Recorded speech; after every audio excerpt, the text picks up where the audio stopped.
Chapter 28. The Fourth Heaven and the 14th Teacher. The Light of the Heart Cave. If life is something like a great ocean, then we are riding upon a spiritual tide. We go high and low. We are born before we die. On this path, we die 1,000 times, shedding aspects of our consciousness that no longer serve us, and the only way we rise is when we leave something old behind. On earth, I felt a higher consciousness pulling the spirit to heaven, and that signaled that something had to stay behind. Drifting out of the body, I seemed to be forgetting more and more, and the pure adventure was taking a toll on the mind. Only a moment ago, I stood upon the earth. Then lightning flashed when a hand yanked my spirit into the clouds. Out of my body in an instant, the soul was tethered into the places where the material body was not allowed. Such shifts between worlds became frequent, and the speed of these transitions would take the mind by surprise. I'd be walking and working upon the earth, then I'd blink, and it felt as if the old me had died. The physical body was on autopilot, but the spirit was flying free. The mind was trying to keep track of what was happening. Meanwhile, the nerves were subjected to both planes of reality. In time, the mind would settle, but the nervous system wasn't prepared for such an undertaking. The more the spirit required of our soul's evolution, the more it felt like the most sensitive spots within began breaking. Sometimes I would fight it. Other times I would have no choice but to go with the flow. Sometimes neurotic behavior would emerge, keeping me trapped in between realities, and other times the pure energy would force me to let go. Imagine getting a phone call, and the moment you pick up, you're teleported to a different plane.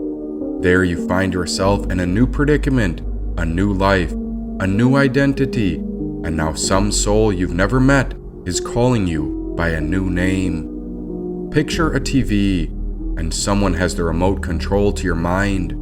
You don't know who is changing the channels, but you're tuning into a journey as if there is something you're trying to find. 1 minute it looks like a drama, then a moment later you're certain it's a comedy. Or is this all history? And the more the channels changed, the more the characters seemed to be playing along. And so the spirit was revealing something hidden. Why there is a source of power illuminating the entire vision, and so I came to know this force as God. The channels would change, and so we would be summoned to play various parts. Each of the characters thought the projections were so real, and I suppose the mystery was like a great work of art. Again the channel changed, and so it took my brain a while to reframe. But since the transition would occur without my permission, I appeared in yet another new situation in which I could not explain. Walking through the world, the mind wondered about something or another. Then without notice, I'd feel energy rising up my backbone when my body got rigid. The nerves began pinching me from all sides, and suddenly, the projections in my mind made me rise even higher, as if I was controlled remotely, as if some other spirit was tapped in. My entire reality would shift to a new channel, and now I could feel what they wanted to be transmitted. Imagine a football broadcast, but you can't see the game. That's why there's an announcer who speaks in strings of words to explain the play-by-play. But this broadcast in my head wasn't following a single sport. It was like getting news from distant lands, as if the stars across space were calling out. The spirits beyond the earth treated my body like a transmitter, and I wasn't able to tune out. Oh, the nervous system. It was getting nervous to listen. It felt like eyes were everywhere, as if they were looking through a one-sided mirror, and I had no clue who was watching. The ways of the human world seemed to be uncooperative to my dilemma, and so I turned to those who spoke without words. It was the animal and plant kingdom that became my guides, as it was the creatures who still understood how to connect with the earth. I became fierce like a jaguar, and now I was tracking someone who was alive. They were over 100 miles away, but it felt as if I could smell them, even without their body in eyesight. I was tapped into them, listening to the thoughts in the mind, ready to leap out and devour them in an instant. All of my senses were heightened and aligned. "Are you there? Can you hear me?" someone asked. "Yes, but I'm in the wrong body." Was I onto them, or were they onto me? I was tuning into them from half a world away, but my eyes had turned off as only my instincts could see. Then a moment later I blinked, and I was staring at a screen.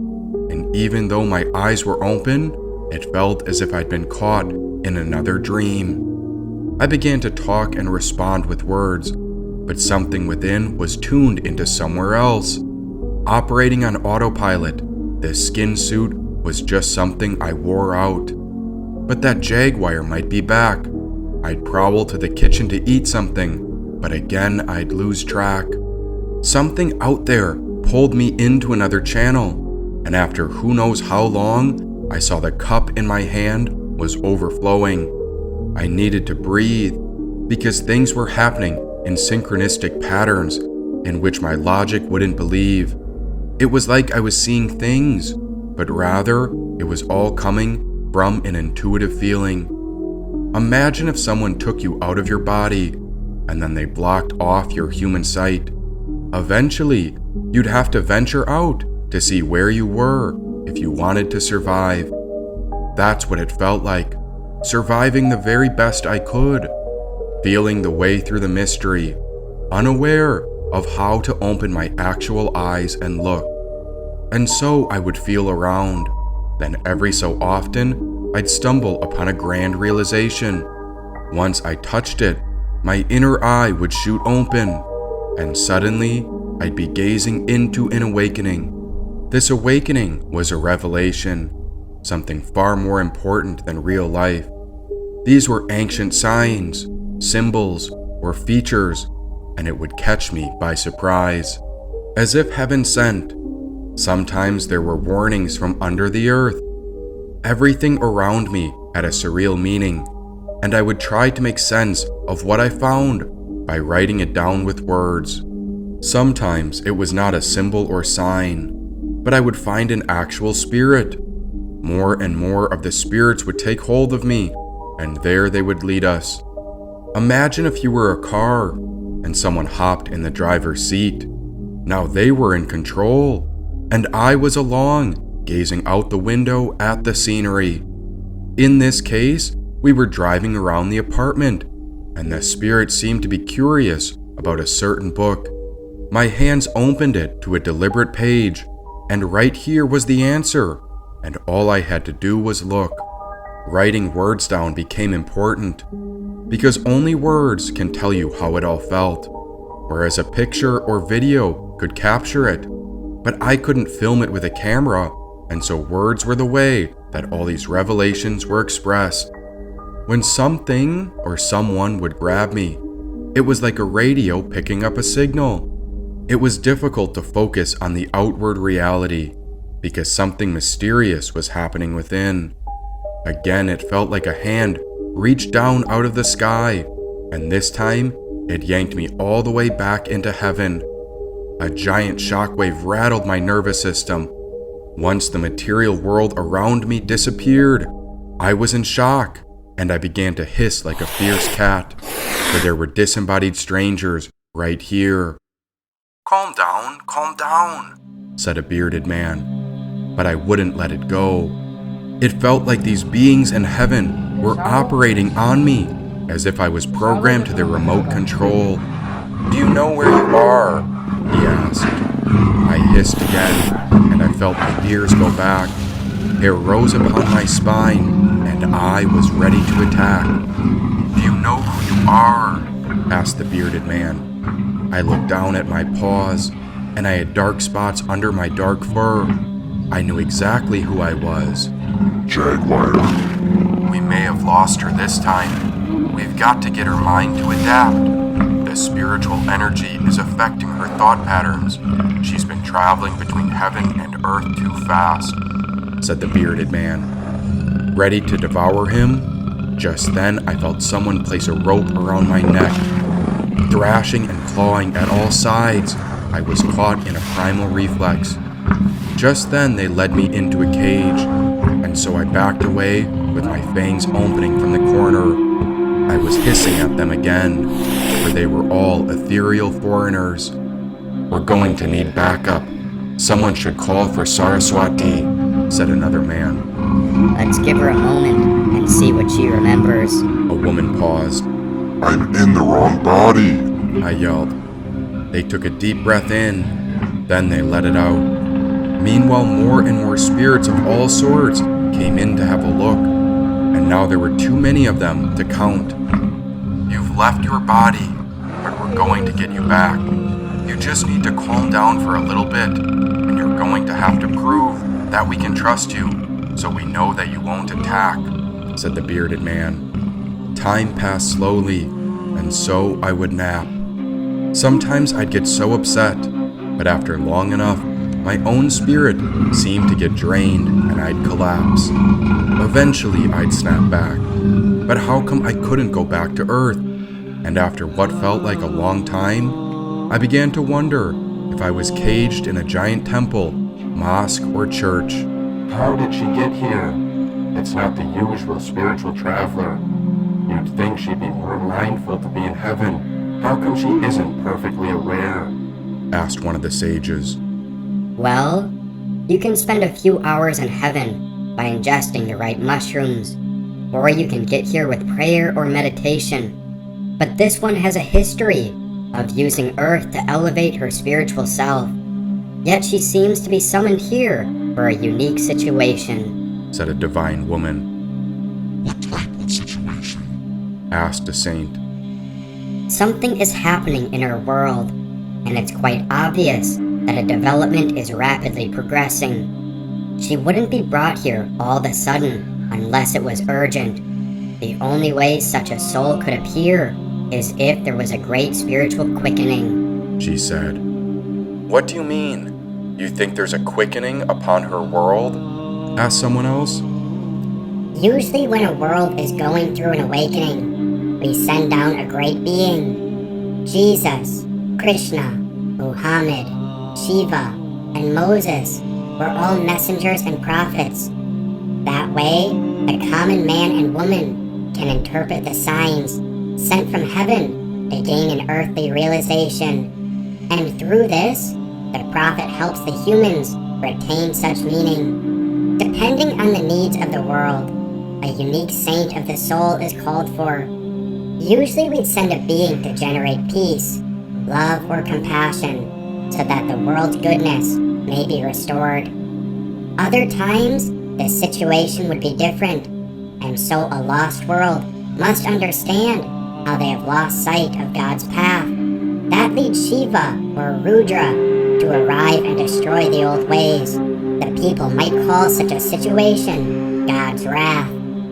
Sometimes, we need to bring a world from a terrible state to an okay state of being. Other times, we bring the world from good to great. But in the world's peculiar state, this soul seems to have 3 different faces. Look at these sides. She's got 3 different sets of eyes. Each side comes together to unite. Just look at how she's got different colors and demeanors upon her left, middle, and right side. Now in this case, she seems to be threefold, and yet such a turn of events has no future tales. So what is this meaning that is yet to be foretold? Asked a great woman. Many great and holy beings gathered, and they were radiant and divine souls. But what was their reason for keeping me in a cage? And why were they so content on making sure my actions were controlled? All the souls who found this place were excellent, They were pure and unique ways. But I didn't care to talk. Rather, I waited in the cage to observe whatever they came to say. They would read me their scriptures, and so I understood these books were written as recollections of everyone's personal transformation. I became quite curious, but still the jaguar in me didn't know if I should trust them. Jesus, my Lord, why not take a break? She's not responding to your parables. Maybe she'll listen to the Islamic way, said the bearded man. Of course, Muhammad. My brother, you may sit with the feral one. I feel for her suffering. It is part of my path to wish to relieve the pain of all beings, said Jesus. And so I would hear them read from the Quran, but still I was caged. I heard what was spoken, but I didn't care too much for what he had to say. Then after enough time, the great prophet's teaching concluded. Who's next? How about the Buddha? Asked Muhammad. And so a great meditator sat beside my cage, but this one didn't say a word. I sat with him, but I fell asleep, and I'm not even sure if he cared. When I awoke, the Buddha was still meditating, but I just yawned. Okay, how about another one? Kuan Yin? They asked. This woman was wise. She was the great goddess of compassion. Certainly I was in need of her help, but even I knew I was a wild woman. And whatever they tried, it just didn't seem to work. And the more forceful anyone tried to be, the more I seemed to go berserk. Over and over, they brought people with halos of light emitting from their heads. But again and again, I would lash out as if I had something intense I had to defend. Why was I trapped in a cage as they waited in a holy temple? But then... What if we just let her out? Said a voice. Everyone in the temple turned to one man, and this man with the idea had winged sandals. Oh, come on, Idris. The poor woman is feral, said Muhammad. It's not that I was against anyone here, but I think you'd understand my defensive position the moment they put me in a cage. I knew they were the holiest men and women in the universe, but I was so confused and confined here that I couldn't help but feel betrayed. Who could wrap the mind around life upon the earth? And so there was no way I understood their lives up in heaven. As far as I knew, they put my soul in the wrong body, and by some strange occurrence, I was stuck here with them. It's worth a try, said the man they called Idris. And what if she devours us? What if we die? Said the man named Christ. Suddenly they began to chuckle, but I wasn't laughing at what they said. I don't get it. I spoke aloud. Because if Jesus dies, he simply gets resurrected, said Moses. They were quite the crew. From Jesus to Buddha, from Shiva to Vishnu. I saw Mary, Joseph, and I even saw Dionysus and Zeus. I saw the goddess of mercy, and I saw the goddess of fortune. All the saints and angels were in the fourth heaven. But why was I the only caged one? So Hermes, you really think if we let her out, she'll just sort it out? Well, I figure we've all taken a shot to tame her, but there's no scripture worth explaining. She can't hear what we're trying to teach, and so I figure all that's left is to free her, said the one with winged sandals. But if she's not tame, then she'll stay stuck like this. Well, it'd be quite the spectacle if she found a way back to Earth. Can you imagine the chaos? I'm with him. Let's trust what Enoch has to say. She'll find a way to remember the truth, the light, and the way, said Jesus. Now that celestial architect came close, while everyone else seemed to back away. I was ready to pounce, and just then, Enoch opened the door to my cage. Easy now, Tiger. Just relax. You're safe with us. No need to attack, he said. As I walked free from the cage, I felt my muscles ease. This was heaven all right, and so I took a pee. Hey, Stop that right now, said one of the saints. Just marking my territory. No. You don't seem to get it. It's not yours. It's here for all of us. After that, everything was fine, and they even gave me plenty of pets. I made myself at home and loved all their teachings, and so I always did my very best. But every so often, I'd catch a glimpse of a bad memory that I wanted to forget, and so this time, instead of marking with urine, I decided to squat and take a shit. Oh no, stop that. This cannot go on. It's heaven, for goodness sakes. What you're doing is all wrong, said a saint. What's off with her? Asked one of the goddesses. I began scratching my paws around the floor, but there was no material to cover the shit, and so I simply left the mess on the floor because I knew someone would eventually clean it. And so in time, we all coexisted. After all, in heaven there are no enemies, but still, there was one problem, and I was always curious who I'd come to be. You see, everyone else was devoted to others, but up here, I was obsessed with the idea of me. Even though they let me out of the cage, I knew I wasn't quite free. They tried and tried to help me feel at ease, but I just couldn't quite come to find the same level of peace. And I don't know why my behaviors were stuck the same way they were. And so every so often, I'd feel some dark energy when I'd go to the corner of heaven, and there I'd mark my spot and take a pee. Oh geez, we've got to do something about it. We've tried everything, but the poor feral girl just won't quit. Another day went by, and so came another shit. They were sick of it, and for being so holy, I guessed I'd found a weak spot, and it wasn't long before I realized they had no choice but to throw me out of it. I'm really sorry, but if you don't stop, you'll have to go, said Kuan Yin. But do you know who I am? It's something you discover, not something you're told, she said. With that, Jesus brought us to one last supper, and it was really great. We laughed, we cried, and just when I was about to use the bathroom, I walked to heaven's front gate. They all waved, and I didn't know if I'd be missed. I smiled this time, but then I remember how they caged me, so again I hissed.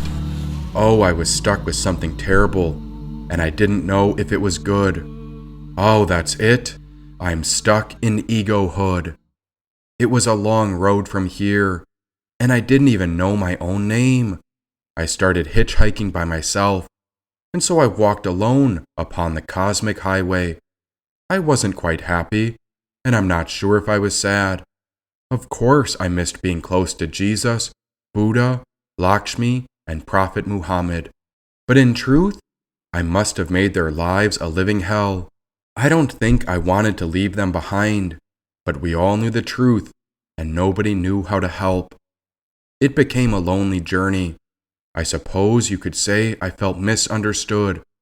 That's how it goes when you're stuck living in egohood. And as I looked up to the celestial world, a deep sensitive spot in my chest yearned to go back to that divine temple.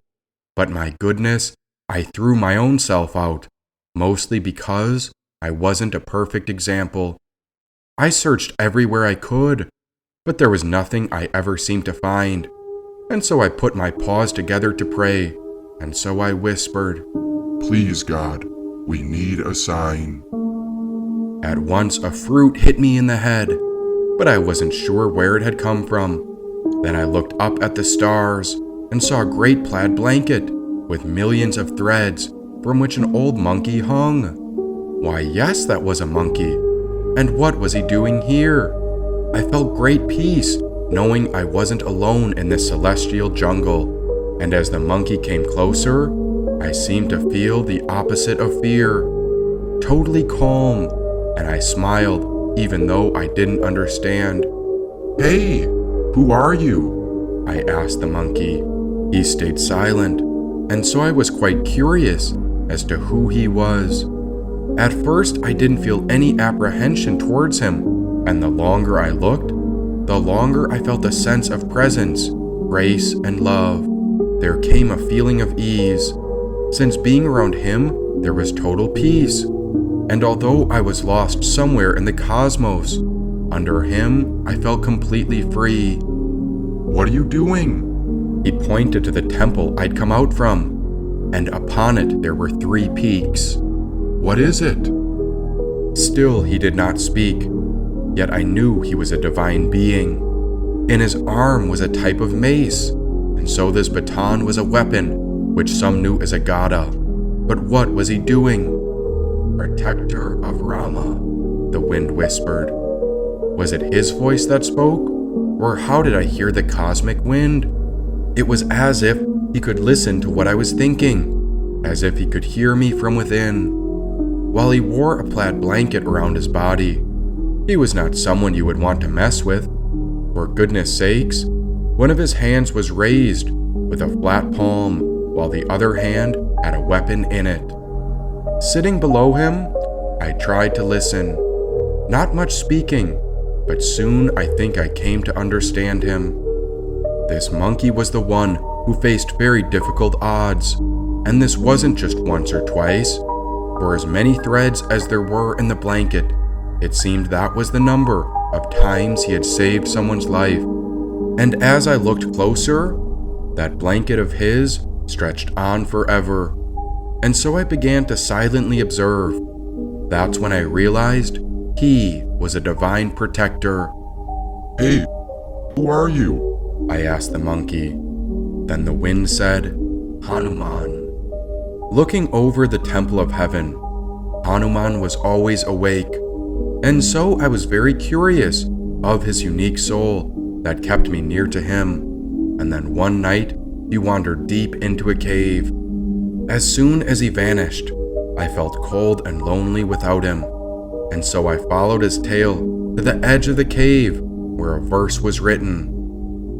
Except ye be converted and become as little children, ye shall not enter the kingdom of heaven.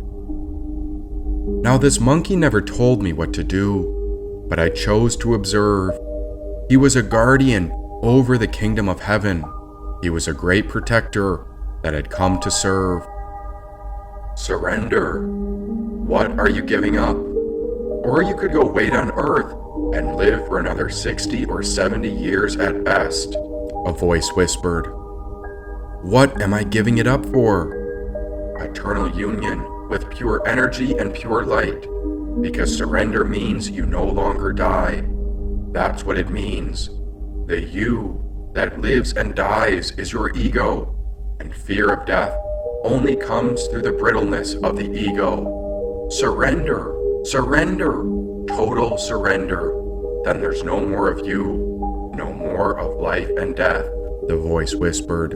But I am caught in egohood, yet you seem to know what freedom is all about. Are you saying that this heart cave is freedom from ego? Even God knows I'm trapped in egohood, and I too wish to get out. All energy passes through you, as you are a part of all energy, and it resides in your heart. If you can go within to your spiritual heart, you will then know that you are she. And it is from this place in our heart cave where we are now. We watch the entire drama of our lives. We watch the illusion with unbearable compassion. It is only when you reside quietly in your own spiritual heart that you become she of total light, unbearable compassion, and infinite power, the wind whispered. But who are you? I am without form, without limit, beyond space, beyond time. I am in everything, and everything is in me. I am the bliss of the universe. Everything I am, it whispered. This cavern ahead was dark, and I could not see where the great monkey went. My mind was still trying to make sense of what this heart cave could represent. Om Gatte, Gatte, Paragatte, Parasamgatte, Bodhisvaha, it said. What does that mean? Gone, gone, gone beyond, beyond far gone. Hail the goer, it said. What do you mean beyond? Beyond even conceiving of a place beyond which you can go beyond. Are you adventurous enough to want to go on that journey? Do you realize that when you go on that journey, in order to get to the destination, you can never get to the destination. In the process, you must die. It's a pretty fierce journey, with fierce requirements, and we want volunteers, it whispered. Then who has volunteered? The great ones have, it whispered. I had an intuitive feeling to look back, and there the great monkey was sitting upon the temple that I'd come from, the temple that housed Jesus, Muhammad, Moses, the goddesses, saints, angels, and all the great ones. How do you do that? How did you transport there? I just saw you enter this cave, but how did you move through the thin air? Once the soul passes through the belt of cosmic wind, you're going to get out to another belt of radiation, which is going to crisp you completely, and you will die, but there will be an essence left that will get through. Would you like to volunteer? Are you ready for what will ensue? It said. What's it like? It's a little like the image of a caterpillar, enclosing itself in a cocoon in order to go through the metamorphosis to emerge as a butterfly. The whole trip occurs in an unfolding process under which you have no control. This whole trip I'm talking about is filled with paradox, and the most exquisite paradox, as soon as you give it all up, you can have it all. As long as you want power, you can't have it. The minute you don't want power, you'll have more than you ever dreamed possible, he said. The cosmic monkey sat upon the temple as he guarded the gate. The great beings could come and go as they pleased, but others would not be able to reach this place. Can you tell me more about those great beings within the heavenly temple? Realized beings. They are the ones who have lived to find the truth, and they've said it, and therefore the world knows it to be true. And what is the truth? As you go beyond the earth, you go out on the astral plane beyond, and you see more and more. And the final thing you see in the world of form, before you go into the formless and into total unity, you see the world of yin and yang. You see the world of dualities. There is God, and there is man. There is good, and there is evil. Yes, no, pleasure and pain, left and right, loss and gain. That's the world most everybody is living in. The only way out of that is to take the poles of every set of opposites and see the way in which they are one. If you can get into that place where you see the interrelatedness of everything, then you see that oneness is within it all. You are no longer attached to your polarized position. The spirit is the spirit. It's within Muslims, Christians, Hindus, Buddhists, and even atheists. It's within all plants, animals, rocks, and people. When you can center yourself and see your whole life as a story in which chapters are unfolding, it becomes a play, a dance, or a leela. That's when you start to live in the Tao, or the way. As Jesus said, I am the way. It's the same way. The way is the way is the way. The way is the harmony of the universe. When one comes into the spirit, when one sees how it's all one, we understand that behind the individual differences, man and woman, big and little, old and young, good and bad, black and white, or any label you can think of, it's all one. Then what stands out is here we are, here and now. That's all there is, the voice said. It was difficult to know whether these words were spoken from the great monkey protector or if they were the whispers of 1,000 different souls. The voice seemed to have a common source, but the mystery of this heart cavern was totally unknown. But why should I go? I just don't know. What am I even doing here? I'm not sure I'm ready to let go. I don't know where I'm going, and I don't even know what I'm here to do.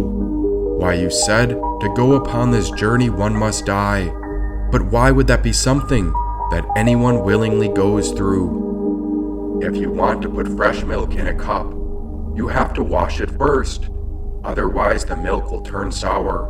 So this path is a path of cleansing the cup of our own hearts to hold the nectar of love, whispered the voice.